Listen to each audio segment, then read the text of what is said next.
I actually got, Dare to had started just before I got elected this second time into Parliament.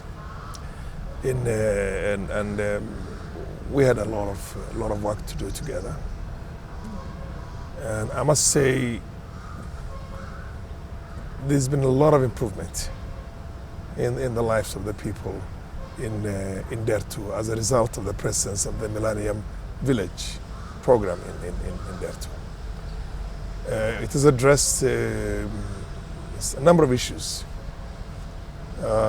Among the issues that were addressed is education. We have a secondary school in Dare to, which is a center of excellence for girls, which we had put up while Dare to Millennium Village program was still in Dare to, and which has been assisted very much in terms of equipping it and in terms of putting the beds and the mattresses and the rest of it by the village program. There is also the primary school. We have a boarding wing and a dining hall also in the primary wing, partly done in conjunction with the village program and partly exclusively by the village program. Then there's the health center in Dare to. Then there's water projects there. So in a holistic manner, I think the program has assisted the people of Dare to in a manner that has not been done for the 40-odd years since independence before the program was initiated in Dare to. It's a world of difference. The program pays for 32 boys and girls in the secondary schools, both in the village and outside the village, but who are originally from Dare to itself. They've gone to school in other parts of the country, and some of them are going to school in the secondary school that's there, which is a girls' school. So it's malaria. To just give you one example, malaria was very rampant. I mean, we had almost the whole population suffering from malaria before. Today, it's almost zero rating. You hardly find anybody with malaria in Dare to. If you find them, they are very few and far in between because of the nets that were introduced, which is basically the treated nets. Like I told you, education. Like I told you, the maternal health has also been improved a lot. We used to get a lot of deaths in childbirth. But because of this, the maternity wing that was put up in the health center by the village program, as well as the traditional birth attendants who have been trained by the nurses in the health center, we have now an extremely reduced, a very small fraction of what it used to be in terms of maternal mortality, as well as also child mortality, as well as morbidity. So it's quite an improvement in the lives of people of Dare to since the Millennium Village program was initiated in Dare to. The rural population in this country have lagged behind compared to the urban settings in terms of development in the past. The pastoralist and nomadic lot has been affected even in a much more profound way in terms of underdevelopment, marginalization, diseases, poverty, abject poverty, among other things, and a lot of things. So there's the Arid Lands program that has been formulated and worked out by the Millennium, the Columbia Center, I think, in conjunction also with a lot of consultation with both us as leaders as well as the very local people on the ground. So the approach has been both top-down as well as bottom-up. I think there has to be a serious departure from the way business was done in the past, and I think this Arid Lands initiative is a very good, very strong, and in my opinion, a positive step in the right direction. I also forgot to tell you that Dare to is the only place which has internet services within an environ of many other centers around it. So the approach to development was fairly holistic. It was connectivity, it was water, it was health, it was education, and it was also food security as well as nutrition. So in a sense, it's very good. We have an ambulance that's there always, which also serves as to helps also the health center. So if we have complications in childbirth, they're able to rush the ladies, pregnant mothers or pregnant women very fast into Garissa to be able to get more advanced medical attention like cesarean section and other specialized attention. This approach here involves the people themselves.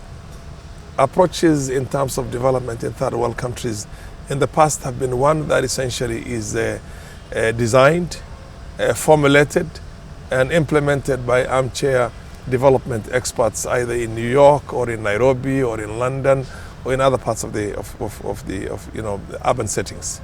This is more like you deal with the people, you seek the priorities from themselves, you engage them, you walk the walk with them, and you talk the talk with them. So basically, it's something that has an active participation of the people it affects. So that in my opinion is a profound and a very positive component or inclusion in development implementation, which the Millennium Village has adapted. And that's the way it should be, because you might think you're dealing with people who are very backward and who are not educated and who are not exposed and who don't know how development has to be done. But the reality of the matter is that unless they themselves are the movers and shakers of their own development, then there's no way you can just impose it from outside and expect to get results. And that is the fundamental approach which the Millennium Village projects or programs does. We had a very debilitating and a very bad drought, and a lot of livestock was lost in the arid and semi-arid areas. In the dirty environment, hardly any animal was lost, because we worked with the village program, and we told them, listen, the problem we have right now here is that the water points themselves or the surroundings of the water points are degraded because the animals come for water and they graze there, so there's no more grass left there. The animals have to go far for the grass, and then they have to come again far to seek water. And you know, cows cannot stay any more than 3 days without water. So when the animal comes for 2 days to access water and 2 days to go back, by the time it reaches the pasture again, it is exhausted, it is very weak, and it is thirsty again. So that's how animals die. Animals die in transit, trekking from the water and to the water, trekking from the pasture and to the pasture. So what we did with the Millennium Village through the support and the understanding of Dr. Begasho, we hired trucks, we did water trunkering, and we took the animals to where the pasture was plenty, but moved the water, brought the water to the animals. So the animals were fairly big and very healthy, and lost almost none. So these are the kind of ideas that essentially can only be arrived at by talking to that very rural camel herder and cattle herder and listening to them. And then you come up with ideas like this. And that's exactly what the Millennium Village program does. It deals with the people in the setting and seeks their opinions, and development is a family matter. The community, the host community, as well as the implementers of the village program. I, on my own initiative, did exactly what we had formulated with DERTU in terms of saving the livestock during the drought, and scaled up that throughout the constituency, and engaged in excess of, I think we had 59 water tankers delivering water to the animals. And we lost much less than 0.1% of the livestock. And farmers were able to sell them when they were big, and all we need to do right now is to go to the next stage, when we can bring abattoirs closer to them, so that meat can be processed in a very high standards of hygiene within the environment itself. And we track now to Nairobi and Mombasa and the major urban settings for it to be consumed as beef and as mutton.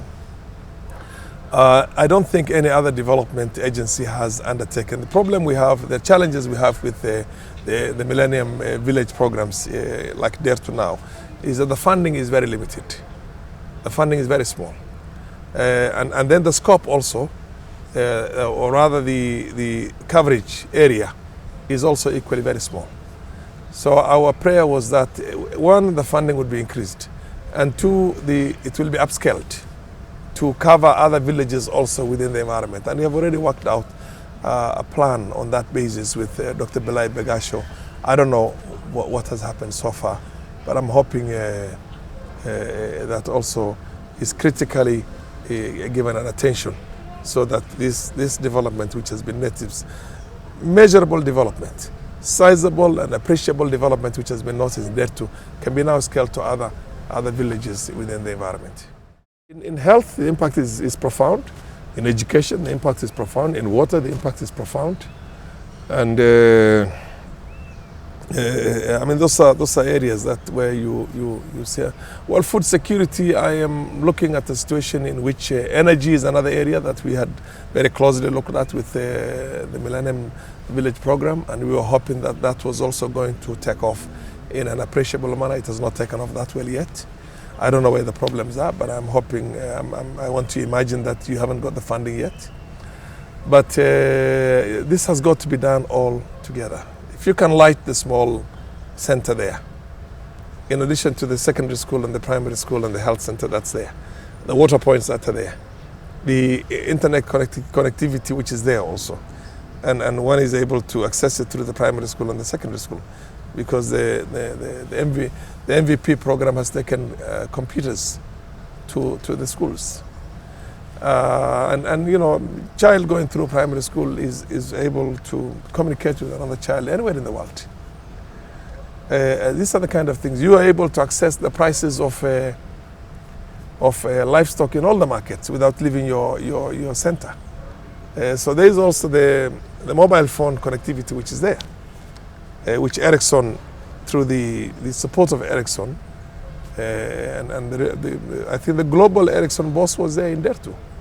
Were able to put up the towers there. Now, these are the kind of things that essentially, in my opinion, if it's replicated and duplicated in many places, will give the ownership of development to the communities, the local communities down there.